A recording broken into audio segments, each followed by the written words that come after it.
Hey, hey, hey, it's Dr. Day. Hope you've had a fantastic day. I just popped on here today. I wanted to, my title was like over 70. Check this out. Check this out. I want to talk to my sisters, okay? Men, I have nothing against you right now. I need to talk to my sisters, and especially my sisters over, I'm going to say 70, especially, but let's take it a little notch down and let's go 50, 60, 70, and on up. I need to talk to y'all.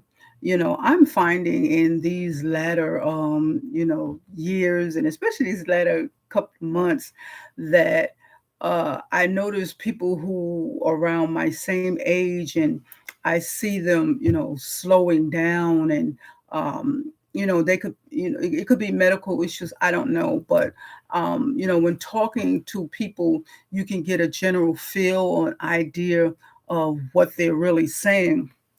And so, I was talking to some people, and then even, people I met in the store, and I don't know how sometime age pops up there, and they'll say that they're, a certain age, and I'd be looking, and I'd be like, oh, okay, all right, not being judgmental.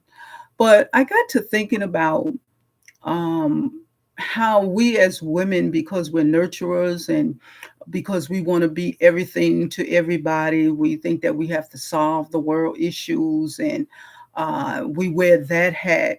And then the other hat we want to put on is we want to go out there in the corporate world. And, some of you ladies probably get mad at me as I say the corporate world, whatever the corporate world is. And, you've climbed the ladder and you reach your pinnacle of what you're supposed to, not what you're supposed, but what you wanted to in life. And that's fine. And then as time go on, as you get older, people still recognize you for the great achievements that you have accomplished. But deep down inside, you kind of start feeling like there's something missing, something that a loneliness, and especially if you're single and you don't have a significant other. And I fit into that category. I don't have a significant other, okay? But I have learned after 2 years ago, 3 years ago, of having a significant other, someone, to talk to. Um, when God decided to move that person, I became very angry at God. Now we're talking sisters, okay, ladies, we talking right now. I became angry at God. I was like, yo, God, why you move him? But I didn't realize that. And that was the person that I, always tell my testimony. And I'm not ashamed of it, that I invested 37 years with this individual. 37, and, not his wife. Okay. But all of that is learning, and I have learned. And so, as I have learned, and I have cried, and I have rejoiced, and, all the things, being a lady, you try to, like I said, be a nurturer, wanted him to see that all the people that he might have dealt with previously, I wasn't the same. You try to be all of that to everybody. And in the process, you lose yourself. Okay, who am I talking to? I know I can identify with that. You just lose yourself. Then you have the family, you have to take care of the kids. And like I said, if you don't have a significant other, then you got to take them to baseball practice. You got to take them to ballet. You got to do this and you got to do that. You got to juggle the homework. And then, even maybe if you have a significant other, his role might not be the nurturing part as far as doing homework and stuff. That's your role. Maybe you sit at home and you have the luxury to be at home, so you can do those things. But if you really take a look at it, how do you really feel? How do you feel inside? Now, you got to be honest with yourself. You don't have to be honest with me. You don't have to be honest with nobody else. But I just came on here tonight just to talk to my sisters, and especially those over 70, who maybe your kids, or your grandkids, they be talking to you. And like sometimes my little grand son, when he's 7 now, and he was like 4, I asked him something about the TV, and he said, Grandma Linda, I told you that the last time I was here. And I was like, whoo, one of those type things. And so as I think back on that, I began to like fall into that rut in that mode of the individuals I said earlier that I have seen and been watching, that you just, okay, yes, your body might be slowing down, and that's just part of life, the aging process. But you go through, you go through all this stuff, and then, like I said, you go to church, you come home, you're having a great time in church and service with the Lord, you fellowship at maybe Cracker Barrel or Golden Corral somewhere. Yeah, that's why I said Cracker Barrel and Golden Corral. Okay. And then you come home, and then you realize that there's a void there. So then you start beating yourself upside the head, and you start hitting, not literally beating yourself upside the head, but you start feeling down on yourself that you had did something wrong to cause the predicament or the circumstance that you're in at that time. And so when I thought about that, I said, I need to tell my sisters, you know, check this out. Give yourself some grace. Give yourself some grace. We get so caught up in trying to prove a point, and many don't think that that's what they're trying to do. But when you're trying to cross every T and dot every I, you're trying to prove a point that you're, a perfectionist, or you're perfect. Okay, you want everything to be meticulous. You want everything to be exactly the way you think it's supposed to be. And I used to be like that, and I lost myself in the process. I lost myself. Not saying that you abandon your kids. That's not what I'm saying. But I'm talking about you lost yourself in that. You so want to be self-serving to everybody else, that you forget that you have needs, you forget that you have desires, you forget that you have dreams, you forget you have aspirations. And then next thing the wheel has turned, the hand on that clock has turned, and then you're still beating yourself up because now you didn't accomplish those things that you maybe set out previously to accomplish. Because you can, if you really think about it, most people had dreams when they were a little girl. You want to get married, whatever it might be. I know I always wanted to be a nurse. And unfortunately I couldn't go to the school that I wanted during the time that I wanted to go. So I squashed that. Now when I look at stuff on the TV, I'm so squirmish. I'm like, oh, when I see the side, of things. But as I thought about that, I was like, okay, that was what I wanted. I had those dreams and aspirations to be a nurse, but that wasn't the plan of God. But because I was being self-centered and only thinking about me, I didn't think to ask the Almighty, what is your plan for me? And so this is what we also do too. We want to jump out there and do things and not ask the Lord. It's okay. He over, I don't know how many years, I don't know, years, I don't know, 3,000 years old, you know, and you 70, 60, 80, you can ask the Lord. You're still his child. You're still his daughter. The age doesn't mean nothing. God is from eternity.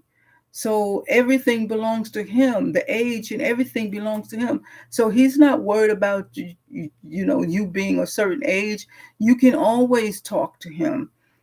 And some people do slow down when they get older, like, well, God is listening to the young folks now, the younger generation, they're going to do this. No, you still have some things to do. So I had to learn this. I had to give myself some grace. And when I thought about grace, I went to 2 Corinthians, the 12th chapter, verses 9 through 10. And God is talking to Paul. And Paul had asked the Lord to remove this thorn. And some of you might have thorns in you, in your body, physically, ailments, disease, sickness. Okay. You might have thorns with your finances, you living from paycheck to paycheck. You might have thorns with your relationship with your husband. You can't talk to him. There are thorns with your kids. There are so many thorns because thorns are the little thistles, those things that annoy us, that get on our nerve. And the Bible tells us that, in this life, we're going to have some thorns. Like they said, we're going to have some trials and tribulations. So those trials and those tribulations are our thorns. And so Paul asked God 3 times to remove the thorn. And God honored his request, but he didn't, God answered the prayer Paul was praying, but he answered it in the way that he wanted it to be answered. And sometimes, we get in our little whatever mood we want to be in, and we want to dictate to God and tell God how to answer our prayers. And God, he ain't answering, and you sitting there trying to figure out why God is not answering your prayer. Because God wants you to go through those thorns and those thistles and all those irritating things that get on your nerve. God wants you to go through them, because if you don't go through them, you're not going to learn anything, number one, and you're not going to learn. He said his grace is sufficient. It is no answer. There's no question. There's no nothing in the English punctuation that can even take away from his grace. Okay. His grace is sufficient, which means that you go through what you go through. I said, I never leave you nor forsake you. I'm right there in the midst of your thorns. You go through it, because if you don't go through it, you're not going to see that my son went to that cross and he carried all those thorns that you might be going through now. So you just dished my son and not have the faith to believe that you're going to be all right. And so I had to learn that. And so I guess you were saying, how did I get to being over 70? Would that have to be? It becomes with wisdom. It comes with wisdom. The more you go through, the more you should be able to get a lesson from it. The more you should be able to articulate why this happened to you, and at the end result of what happened, why God allowed it his way. And that wasn't the way that you prayed for. That might not have been the outcome that you wanted, but God had a different answer. And so, when you step back as you get older, you see, okay, there were years you can't make up in those 20s and 30s when you was hitting the club. And I was hitting the club, I'd be there, the door open, and when the sun rise, and in Germany, I would turn in the club out in Germany. The truth be told, shame the devil. Okay. But as I sit back and I reflect now, that all those things, they were not mistakes. Those were lessons to be learned, lessons to teach me, lesson to let me know that it was God's grace that kept me in the times that I was overseas. And I was over in Berlin when there was the conflict, when the Checkpoint Charlie was still up. My oldest son was born in Berlin.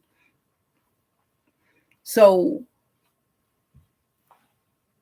I say that you look back over your life and you're like, his grace was sufficient. Those circumstances and those situations that you got yourself in, those bitter hells, those afflictions. Okay, come on now. Be real with yourself. You ain't got to be real with me, but you got to be real with yourself. First, you be real with the Lord, and then be real with yourself. And you will see that you have to give yourself some grace. When you're not real with yourself, you're not giving yourself no grace. So the scripture I was talking about, Paul, God told Paul to, his grace is sufficient. So I want to tell you, my sister, that give yourself some grace. God gives you grace. So give yourself some grace. Stop being hard on yourself. Some things that you wanted to do, you probably didn't do, and that's okay. What can you do now that because you have all this knowledge and you have all this wisdom, how can you channel all that you have now to make an impact? We need impact. We need change. You can just see about everything that's going on. We need some change. But you got to give yourself some grace. And so that's what I just popped on here tonight to talk to my sisters, brothers. I'm sorry I excluded you out. Talk to you, give you some grace, knowing that whatever the situation that you might, go through at this time, you're gonna come out because the word says, "Yea, do you walk through the valley?" You're gonna have some valleys, okay? And age is not going to exempt nothing from happening to you. So don't think those might be listening 20 or 30 that, okay, you talking because they at that age. No, baby, life happens to everybody. Life happens to everybody. But my sisters, give yourself some grace. Love upon yourself. How you give yourself some grace? You love upon yourself. Can nobody else love you more than you love yourself, and more as the Father loves you? Usually when I come on here, I have a baseball cap and a t-shirt. And so tonight I said, oh, okay, God made me fearfully and wonderfully made, marvelous in his sight. Okay. I don't have to be looking all like, you know, who did what and, something crazy. So I started learning how to give myself grace. And if I tell you that this is what you're supposed to be doing, then I need to show you too. I need to set an example. So I put my little earrings on, and I have all these little cute earrings and, my little jean top and, try to match and all that stuff, thinking, yeah, okay, I look all right. I just came on here to tell my sister has some grace because I'm giving myself plenty of grace. I'm not going to beat myself up. And when, somebody say, well, you fit in this little group over here, this little cluster because you old right now. Don't receive that. Okay. Once you receive it, it goes in your ear gates. You internalize it in your mind. And then that's when you shut down everything. And as you shut down everything that you're supposed to be doing, every gift and everything that's in you then begins to lay dormant. You shut it down because someone has said something to you and you internalize it and you believe it. Girl, give yourself some grace. You are not who they say you are. You are who God say you are. And until you find out who you are, then you will receive everything that people tell you. You will let it internalize in you. So it'd be so deep embedded that you don't want to do. You just go through the motions, just going buying your time. No, this is the time that you need to be really enjoying what's left. This is the time. Like I said, you might not have $1,000,000, you might not have $500, but you can go to the little, where these came from. It's Metro, I think it was. Yeah, okay. So I might not have the Louis Vuitton, I might not have the Chanel, and I don't even know who else is everybody, want to have, I might not have all that. I think this top came from Walmart. I bought it when I was in the country. This top came from Walmart. Then you can look good. You can look good. You don't have to be. I think I look like $1,000,000, if I say so. That's what I'm talking about. Getting yourself some grace. You got to give yourself some grace, baby girl. Baby girl, there was, look at some photos when you was wearing makeup. I ain't going nowhere. I just put some lipstick on, maybe a little rouge. I ain't got to do all that other stuff. Just enough to make me feel good. Because I'm learning, my sisters, I am learning to give myself some grace. I'm not going to beat myself up. And for what reason? I'm not going to beat myself up feeling bad because somebody done told me I need to sit in my little rocking chair. That ain't happening. Not on this watch. Not on this watch. So, y'all, I just wanted to come on here and talk to my sisters over 70. Like I said, it could be for anybody, but over 70, check this out, baby. Check this out. Give yourself some grace. The first thing you can do, I'm tomorrow night around this same time, 9:30, I'll get back on here and I give you another pointer that'll make you feel good. And you ain't got to spend a whole bunch of money doing it. Just give yourself some grace. Because the grace that you have for yourself is sufficient to carry you through every trial. Just like God told Paul, his grace is sufficient. His grace gives you the grace to love yourself. But you got to make that spiritual connection. You got to understand it. You got to know, you got to read the word, let the word really get down in you and put yourself in the place of what's being said. I put myself in it and I thought about it when I read it. Even, I know, God was talking to Paul and he was telling Paul that every trial and every tribulation that you might have gone through or that you're going to go through, if I intervene and don't let you go through it, then you would never know the power of my son, Jesus Christ. And so I think, that's why Paul goes on to say he at first he didn't want to go through the infirmities, but he said, I'll go through the infirmities as long as I get the power and the strength that comes from the Almighty One. Then that's all that really matters. And so when you understand that, then you're able to give yourself some grace. Stop beating your head up. You are not old. You might be in a chronological number, but that don't mean a hill of beans. So, my sisters, on that note, I'll see you tomorrow. I'll come back on 9:30 and see what else would the Lord want me to share with you. I just wanted to minister to my sisters tonight. Just be raw, authentic, talk from my heart, and know that Dr. Day loves you. See ya.